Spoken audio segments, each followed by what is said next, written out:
Umushasharwa mukuru yanga wa district Isingiro adanasima nuwabira ry'umjenyi mukuru kutongoza project era mareho miliyoni rukaga nshanju nemwe emitwaro nshanju nebiri 15 na rukaga kandi okombekana kuija kwero 283 kandi contractor shabro koromoro mu murungi. Father Lord, you are telling us that in building you take the first role and you are the only responsible person as our God. When we build without you, we can build but build nothing.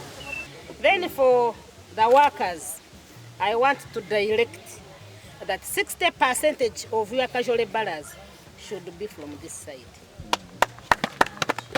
Echo mwachicheka abakozi bita babulisho nyote nkuza kusiba abantu abali skilled abine professional abali professional tekuza kubaza. I want to speak about our casual laborers. Abakwe b'imbere ishimiro rya Kigaragara Voc Secondary School basimira government abw'umuganda muhango gubahirwe benda kwara umutshogu okwakira ubutakobu kandi tukabukwasa contractor ubasa kutondekera classrooms z'abana. We need quality work for God and my country. Ukuwasanga Kigaragara ubintu wagirika ni maisha cyabo abana bitu community yitu kora warizera abakozi bawo ngwenu bakore kibaretsere Kigaragara ito twina masuko ngo ibyo bizimbe byaba byahwire nibija kutwera cyango okurangwa abana mwe mwashoma n'abatakizire bija abatakataka kuzirisho mirero banja kurukundira kimwe kandi no kwiko kutibire tufika twayongera kukira kimwe kankore diocese mutwesimisa kandi bareba na stakeholders kubagira hati twatandika no kombeka kandi program ije yukombeka tekatekane kugendaje classrooms 5 na toilets. Kigaragara Voc Secondary School ikatanduka mu 2024 ansi y'umusingi kanisa ya Uganda mu bureberezo bwa Ankole Diocese kandi Dean wa St James Cathedral haro Venerable Reverend Canon Bobs Mwesije nuwaje kire Bishop wa Ankole Right Reverend Fred Sheldon Mwesugwa amukorogu.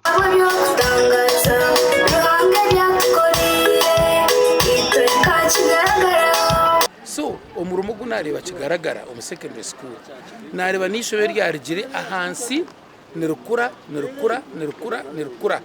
mbwena hati rya stage yitwa kwa Sagamba nacho ntsima president ntsima mjenyi mukuru ayaba RDC wa Isingiro ntsima chairperson wa Isingiro mushomesa abana bitu. I thank you really. The word thank you is not adequate enough to express my gratitude to you. Thank you. Imabana tikwanya hadi masabana baraganize ni senior 4 ni senior 6 nkagera ngo ninjya kuba trip buri mwaka konkeri genda kandi habirebizi bo bana bitu bakaheza kufa babyemereza konka it will not be permanent.